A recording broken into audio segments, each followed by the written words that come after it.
Okay. It is Tuesday, the 16th of March. Suzuki Diaries, me, Wilkins, having just returned the Suzuki Bandit to, funnily enough, Suzuki's head offices. I'm about to set out on a brand new steed, and actually it's kind of ironic because it's almost a year to the day since I started the Diaries, and this is a bike in which I started it all off. Obviously before I was doing the video stuff on YouTube, I was just writing it, and the first bike that I got from Street Bike was the Suzuki Gladius. This is the brand new 2010 edition. Now, things to look out for on this. First of all, it looks a lot meaner. Now, this is a great comparison. I had the 650 inline 4 on the Bandit. This is a 650 V-twin.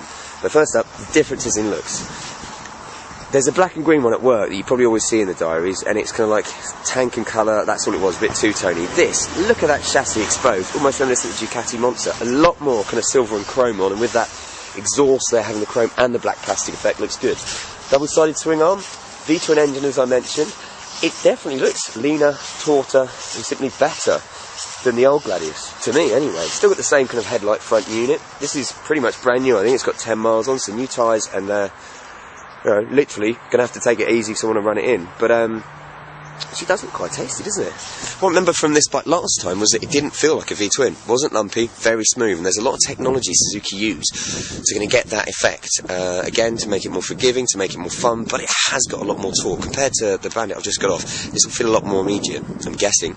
But I suppose what I should do, really, before I kind of conjecturise too much, is get out on it. When I come back, we'll have a much bigger chat with Rich about this one. That was a real fleeting kind of chat, technical chat with Rich on the Suzuki Bandit one, just because he's a very busy man. But yeah, I'm going to head out, Suzuki Gladius, 2010.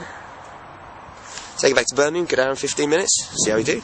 See ya. Okay, here we are. Suzuki Gladius, first things first, red line's 10,000 RPM, as you can see here. Have a look to the sound quickly. Much more industrial, you can hear it's that twin engine. Now that means it's going to have a bit more torque, but not quite as smooth. Now let's see, because this is a smooth V-twin. It does, it feels so much more industrial already than the Bandit. It's not a bad thing, it's just that different sound of the engine. Still up to 5 o'clock.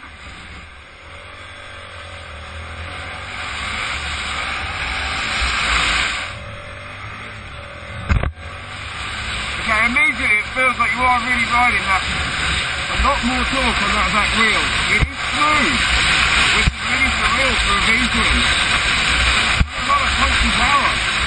Glad versus the Bandit though, because of the inline 4 and the sound it makes, and the fact that you have to rev it to get it up there. It feels like, you know, when you're on it, you're almost going faster because it sounds like it. But with this, you are. It's so quick. It's just punchy and industrial instead of refined and smooth. Well, I've got to stop saying that because it is smooth for a twin. It's not smooth.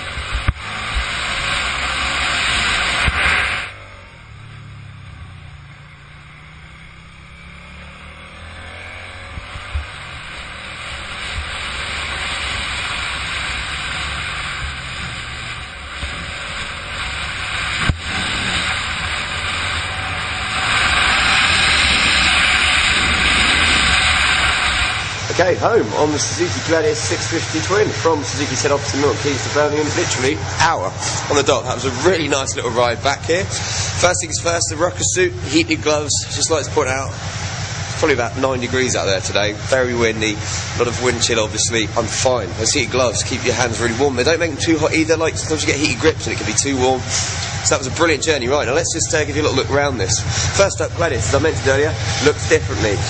It's been a lot of fun to ride home. Having a twin instead of a 4-cylinder 650 engine makes a big difference. Do you know what I mean? It's a lot more immediate, I say, a lot more torque, a lot more punchy, and I want to explain what I mean by this torque. It's a very easy thing to reference. Obviously torque is turning power, but say for instance when you look at this revs up to 10,500 and the Bandit rev up to what? This is 12.5, isn't it? This has immediate power all the way through. It really does want to lift itself up. With a Bandit, for instance, it doesn't really kick into its power band until about 6,000-7,000 revs. Let's have a listen to what the twin sounds like, because it is clunky and industrial. When you get on a twin, compared to a inline 4 or a V4, obviously it sounds very different. The power comes in chunks. There's a lot more difference, like increased time between each combustion stroke on the cycle, so it feels a bit more lumpy. This is what it sounds like. not bad for the 650 standard exhaust and everything. Yeah, I've got to admit, for a ride home, obviously it's mostly motorway, did a few A roads. It's lively, similar to the Bandit, really wants to handle, it's good, and it's a really good alternative, you know. Talking about good bikes that are around that kind of price range, around the 5-6k mark, a 600, something to learn on. There are so many different ones for you to ride, you know. We talked about the Bandit, it's smooth, it's almost got that kind of, I suppose, the 600 racing pedigree in it, a little bit more. This one, being the twin, is a little bit different. I like that character, you know, with the 600, with the Bandit 650. It was nice, it was smooth, you got a lot. This has just got a little bit more oomph, a little bit more character immediately, not in the way it looks, but in that engine. And yeah, it's made a good impression on me. I really, really like it. It's a lot of fun to ride. But what I'm going to do now is I'm going to put this away for a couple of days, believe it or not, because check out my garage at the moment.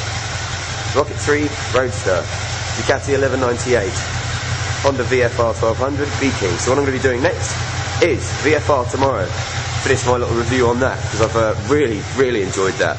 Then I'll be jumping on the B-King to do a few days, and then next week it's all about this Rocket 3 Roadster. And I can't wait.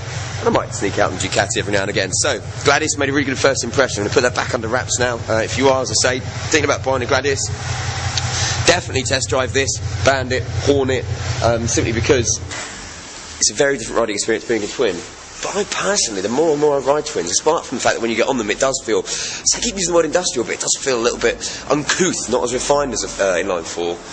You just grow to love them, because that torque is immediate in there. Anyway, for tonight, my friends, it's time for me to sign off. I shall be back tomorrow on Wednesday the 17th of March, St Patrick's Day, and I shall be riding the VFR. Bring it on. Ride safe.